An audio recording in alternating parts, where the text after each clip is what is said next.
Bom dia, seja bem-vindo ao Magazine nessa quinta-feira, dia 2 de novembro, feriado de finados, mas a gente está aqui ao vivo para te fazer companhia nessa manhã, né, Nath? Bom dia. É isso mesmo, bom dia também a você de casa, aumenta o volume da TV, fica com a gente, tem muita coisa boa para rolar nessa quinta-feira, inclusive, vamos dar uma olhadinha nos destaques do programa desta manhã.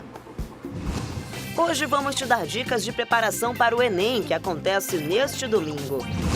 E na cozinha, hoje você vai aprender uma receita bem gostosa para o seu almoço de feriado. Tem cubos de carne ao molho de queijo gorgonzola. No Vida Animal, vamos te contar a história da Lidiane. Ela resgata animais das ruas e se vira como pode para sustentar os bichinhos. É isso mesmo, e olha só, a gente também tem game ao vivo do Meu Tambaqui, inclusive vai ligando. 21 23 10 20 é o telefone, daqui a pouquinho a gente atende ligação e interage ao vivo com você, tá bom? E ó, lembrando que você também pode participar com a gente pelas redes sociais. Tem o nosso Facebook, que é Magazine TV A Crítica, e o nosso Instagram, @TV A Crítica Oficial. Vamos começar então o programa com as notícias do dia. Lude. Hoje, dia 2 de novembro, muita gente aproveita, né, para ir ao cemitério, fazer suas homenagens. E por conta disso, o transporte coletivo vai ter linhas extras para atender essa demanda. No total, serão 22 ônibus previstos para operar nessas linhas extras que vão funcionar exclusivamente nesta quinta-feira. A expectativa é que 500 mil pessoas passem nos cemitérios públicos da cidade. Então, para poder atender toda essa demanda, reforçaram aí a quantidade de ônibus que vão circular pela cidade. E atenção motoristas, a partir desta quarta-feira, o motorista que acumular 20 pontos ou mais na carteira de habilitação estará sujeito a uma suspensão do documento por no mínimo 6 meses. Antes, o tempo mínimo era de 1 mês, então agora mudou. E a pontuação vale para infrações cometidas desde o dia 1º de novembro de 2016. A decisão vale para todo o país, então cuidado. E nós estamos no mês de novembro, mês da campanha Novembro Azul, que alerta a população masculina para dar mais atenção à saúde. E para reforçar essa campanha, o Hospital e Pronto-Socorro da Zona Norte passa a oferecer cirurgias urológicas e proctológicas. Então, vão atender pacientes que receberam indicação de procedimentos em unidades básicas de saúde ou policlínicas e que aguardam a marcação da cirurgia pelo Sistema de Regulação, o SISREG. Se você tem alguma dúvida sobre como vai funcionar, você pode entrar em contato pelo telefone 3182-9750. Lá eles vão tirar todas as dúvidas. E agora eu tenho uma boa notícia. A gente sempre fala aumento, isso aumentou, aquilo aumentou, mais conta para a gente pagar. Mas olha, o preço do feijão teve uma queda de 11% nesse mês de outubro que passou. Foi inclusive o produto que liderou a redução do valor da cesta básica aqui em Manaus. Além dele, mais 8 itens também apresentaram um preço menor em relação a setembro. Mas, apesar disso, o consumidor ainda não percebeu essa diferença no bolso. 8 produtos da cesta básica em Manaus apresentaram queda no mês de outubro em comparação a setembro de 2017. O feijão foi o produto que apresentou a maior queda, com 11,52% negativos, seguido do tomate, do açúcar, do leite. Itens como a manteiga, farinha, arroz e o pão também apresentaram redução nos preços. Feijão preto, eu comprei ele a R$7. Ele estava 9.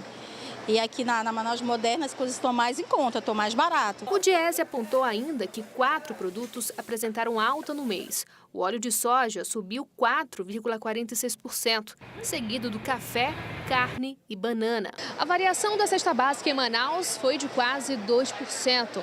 Em setembro de 2017, o valor ficou em R$ 355,47. Já em outubro, o preço caiu para R$ 349,19, uma diferença de um pouquinho mais de R$ 6.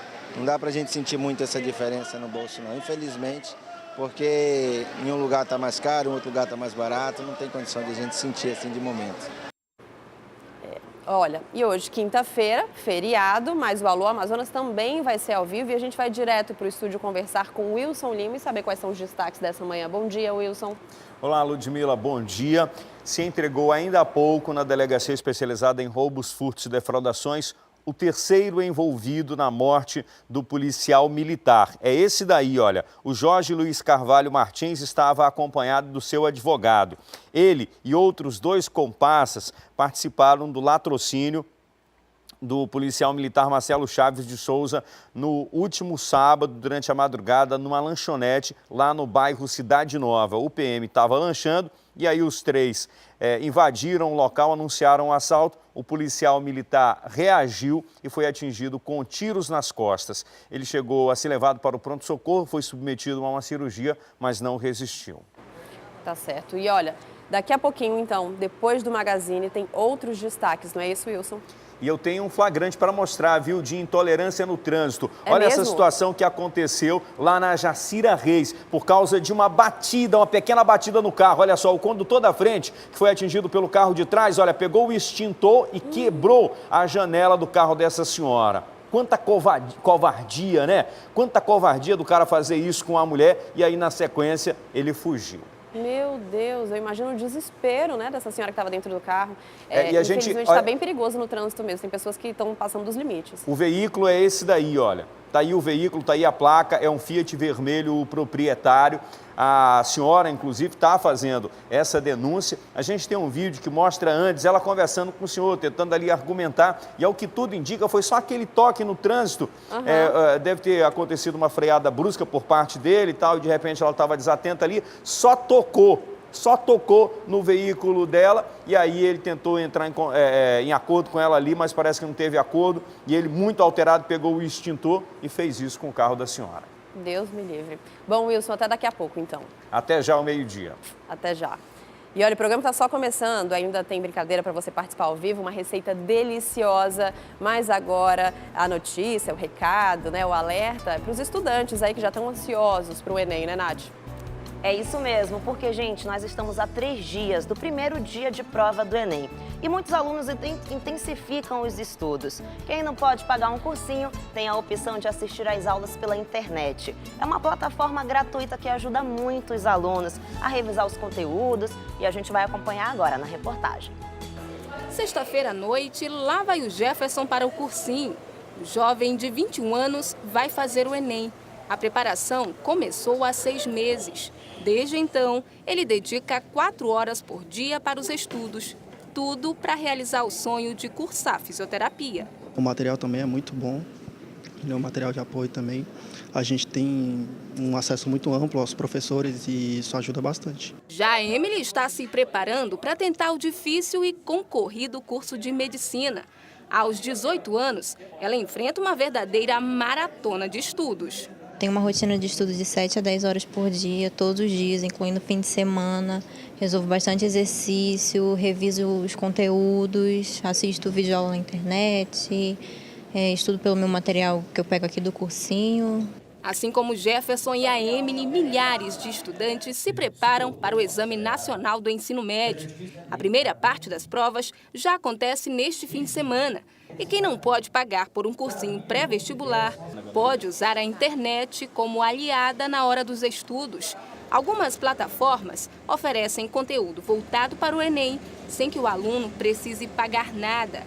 É o caso deste site. Fácil de usar, a plataforma oferece conteúdos divididos por disciplinas.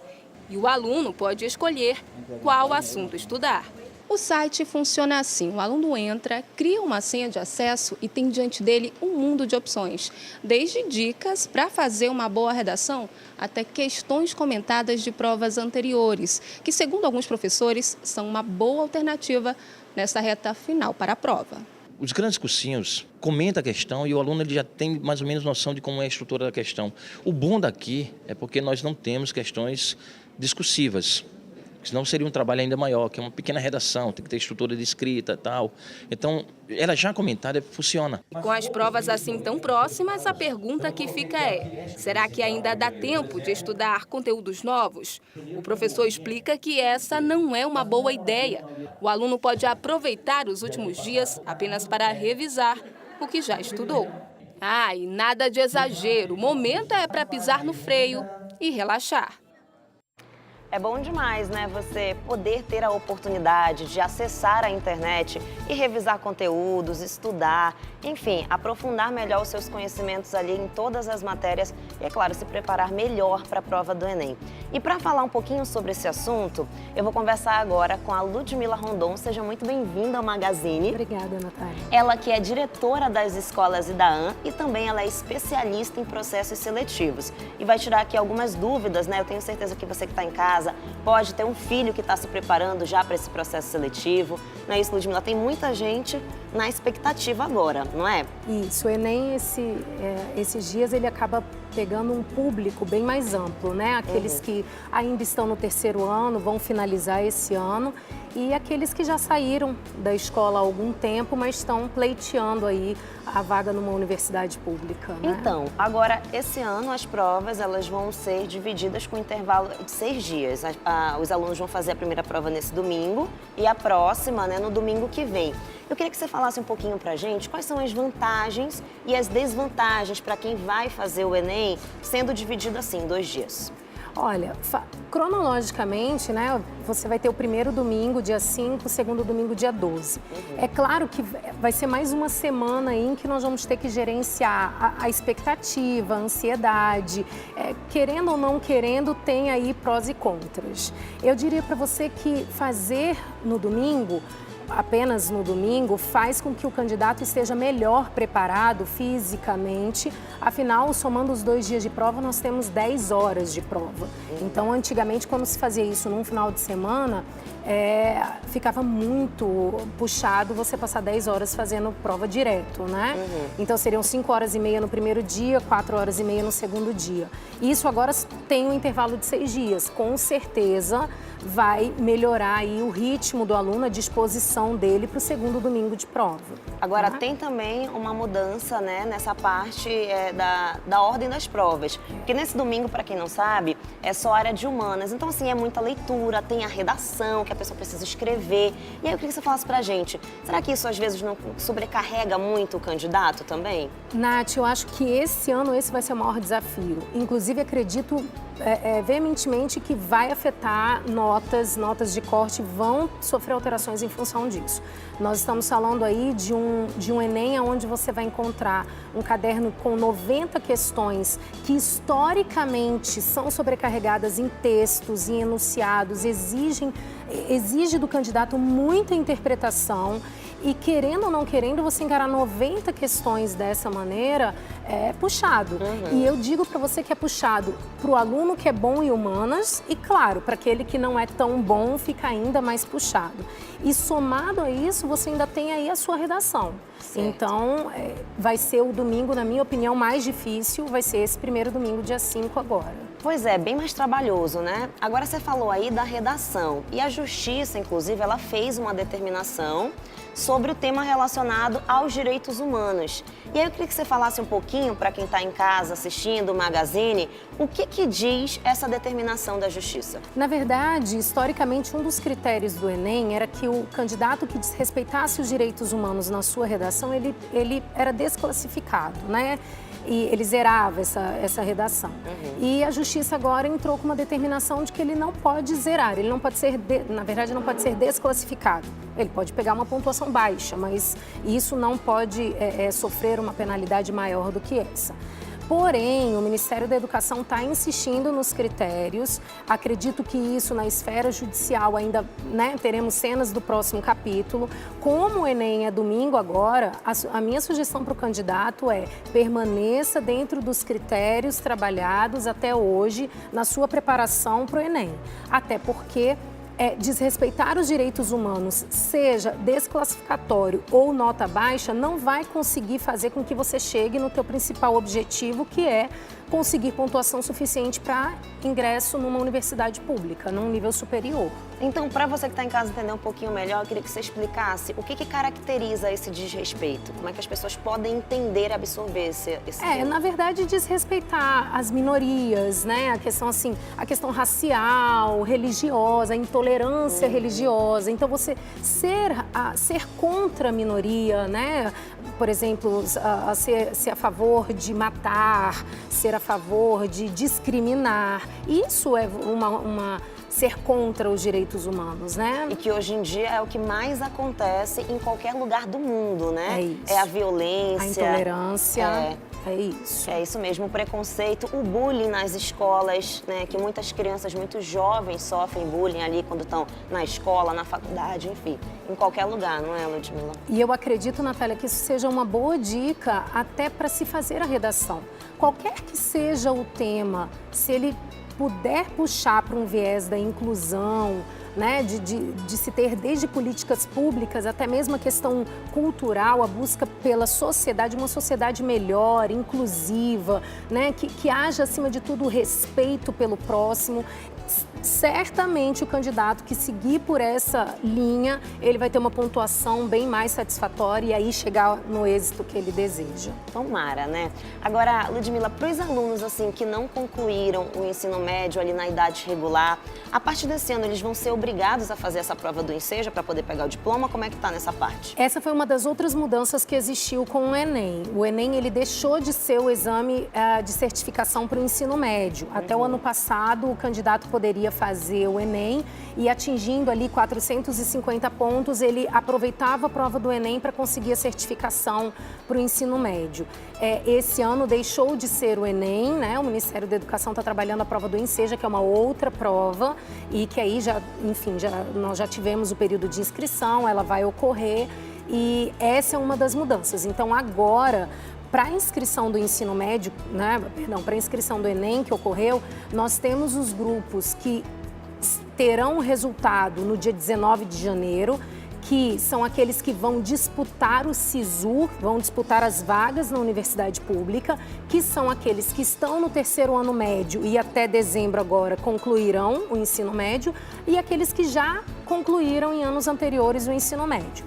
Agora, nós temos os trainees, que são aqueles que treinam, aí estão lá no seu primeiro, segundo ano do ensino médio e que o Ministério da Educação já deixou claro para esses que o resultado só sairá em março, tá? Certo. Agora, tem muito aluno também que fica na dúvida, nossa, mas o que eu posso levar, o que eu preciso levar, o que é bom eu levar no dia da prova e o que é proibido também. E aí eu te pergunto, vamos começar falando o que a pessoa pode levar e o que talvez assim a gente dá alguma dica de que ela precisa levar, por exemplo, uma barrinha de cereal, para de repente comer ali um tempinho, que a fome bate. Como é que funciona? O que é bom levar? Na questão da alimentação, eu queria enfatizar a questão do horário da prova do Enem. Até porque em vários veículos de comunicação você tem a divulgação da prova sendo às 13 horas, horário de Brasília. Só que nós temos o horário de verão lá em Brasília e com isso a prova aqui no estado do Amazonas, ela vai iniciar às 11 horas da manhã. Então, conforme o edital, 10 horas da manhã abrem os portões, às 11 horas encerram.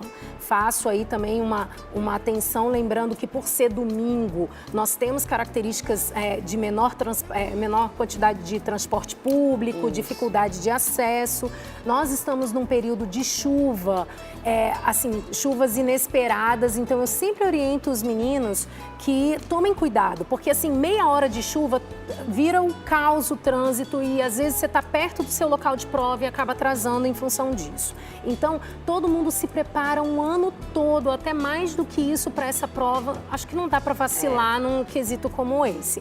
Então, aproveitar o sábado para conhecer o seu local de prova, ter certeza. Nós temos muitas faculdades particulares, por exemplo, que são locais de aplicação do Enem e que você tem características como bloco 1, bloco 2, anexo todo, e de um para o outro é uma distância significativa. E aí fica naquela correria, ainda mais se os portões fecharem, porque assim, o que a gente vê todos os anos são candidatos que chegam atrasados e aí chegam lá e o portão já está fechado e é complicado. Fora que a sua ansiedade já vai a mil, você já começa a prova, né? Eu diria que em desvantagem em relação a isso. E aí essa questão do horário puxa a questão da alimentação. Tem que ser um café da manhã, até porque vai ser difícil você conseguir almoçar às 9 horas da manhã, o horário de saída de casa, umas 8h30, 9 horas, mas você precisa entender que a sua refeição vai precisar ser um pouquinho mais intensa, reforçada. Né? O que eu só sugiro, eu digo para os meninos assim, não é hora de inventar moda. Então, se você não tem o hábito de tomar açaí, não vai escolher tomar um açaí no domingo, né? Depois vai passar mal na hora da prova, não vai dar certo. Não vai dar certo. Então, assim, é usufruir do que usar o que você tem o costume. Eu acho que aqui na região nós temos coisas excelentes que te dão uma sustância, a tapioca, coisas que realmente conseguem reforçar esse café da manhã e aí sim levar para a prova coisas que você está acostumado. E esse ano tá aí correndo, né? O Ministério da Educação e os veículos de comunicação estão pontuando a questão da fiscalização nos lanches. Então, toma cuidado para você não ficar sem o seu lanche. Um exemplo que eu dou claro é garrafa de água. A garrafa d'água ela tem que ser transparente, tá certo? Até porque eles têm que observar o que está ali. Não adianta você levar a sua garrafinha de água se ela não for transparente, porque ela vai ser retida e aí vai te causar um prejuízo de você ficar sem água durante a prova. Verdade. Né? Um outro dado é que, assim, os biscoitos, o que você escolher levar, ele tem que estar, se ele for industrializado, ele tem que estar na embalagem sem estar aberta. Então, a embalagem tem que estar no lacre normal dela. Agora, se você optou por levar o seu sanduíche, se você optou por levar o seu biscoito, alguma coisa que a sua mãe faça em casa, a vasilha que você vai transportar isso precisa ser transparente e muito provavelmente vão te solicitar a abertura dela para fiscalização do que tem dentro. Tem que tomar muito cuidado. E olha, lembrando que a caneta, gente, o que é muito importante, né? Tem que ser essa aqui, olha, a esferográfica, transparente também, né, Ludmila? E o tubo transparente, porque existe uma caneta muito próxima a essa que ela tem um tubinho amarelo. E eu já cansei de ver candidato achando que o tubo de fora é transparente e serve. Não, ela tem que ser totalmente transparente, inclusive o tubo interno dela. Muito bem. Outra dica que eu dou da caneta é a questão da ponta. Cuidado, ela precisa ser essa ponta um pouquinho mais grossa, ela não pode ser tinteiro e se ela for muito fina, você corre o risco de rasgar, de furar, de tanto pintar lá, você corre o risco de furar o seu cartão resposta. Então, sem sombra de dúvidas, essa é a melhor opção da caneta. E lembrando, acho que por uma questão mesmo de segurança, levar em torno de 2 canetas, testa antes a caneta, esquenta ela lá para sorte no momento, mas nunca uma caneta só, porque se você tiver problema, você não vai poder pedir material emprestado. Isso é verdade. Então, para a gente encerrar, vamos só falar de documentação também, que o candidato não pode esquecer, hein? É obrigatório o RG original, né? Ou então o seu passaporte, carteira de trabalho, carteira de motorista no novo modelo, aquele que possui foto. Certo. E em último caso, se você teve algum problema, que você não está com esse documento, tem que registrar imediatamente um boletim de ocorrência, precisa ser recente esse boletim de ocorrência, tá? E aí você segue na prova, eles têm um procedimento especial para esses alunos que estão com boletim de ocorrência. Nós tivemos agora, no vestibular passado da Universidade Estadual do Amazonas, 2 candidatos que acabaram sendo desclassificados porque eles esqueceram que usavam o RG como cópia. Tiraram uma cópia colorida e deixou aquilo na carteira e esqueceu que não era o original. Então tem que tomar cuidado porque eles cobram e eles fiscalizam a documentação original. É isso mesmo. Bom, gente, eu conversei aqui com a Ludmila Rondon, ela que é diretora das escolas IDAAN e também especialista em processo seletivo. A gente podia ficar aqui o dia inteiro falando sobre esse assunto, porque tem muita coisa pra gente conversar, né? E eu tenho certeza que quem tá em casa também tem muitas dúvidas e quer saber sobre o assunto. Mas, enfim, a gente deseja aqui boa sorte a todo mundo que vai prestar a prova do Enem neste domingo. Vão lá, façam o seu melhor. E é claro, né? Confiem ali, porque já estudaram tanto, tem que ir confiante também, não é, Ludmila? Eu desejo uma excelente prova a todos e é acreditar no caminho que foi construído até agora, né? Então, uma excelente prova, cuidem da ansiedade, né? E se dediquem ao máximo naquele momento. Obrigada mais uma vez, viu, pela participação nada, aqui com a gente. E olha, daqui a pouquinho tem prêmios do Meu Tambaqui pra você. Hoje é quinta-feira, feriado, a gente tá aqui ao vivo. E também tem uma receita gostosa na cozinha, né, Lud? Isso mesmo, já tá com fome, quase hora do almoço, então vamos preparar juntos o nosso almoço. Daqui a pouquinho tem a receita de cubos de carne ao molho de queijo. Gente, fica bom demais, não tem mistério, é super prático. Daqui a pouquinho, depois do intervalo, você vai ver, não muda de canal, a gente volta rapidinho.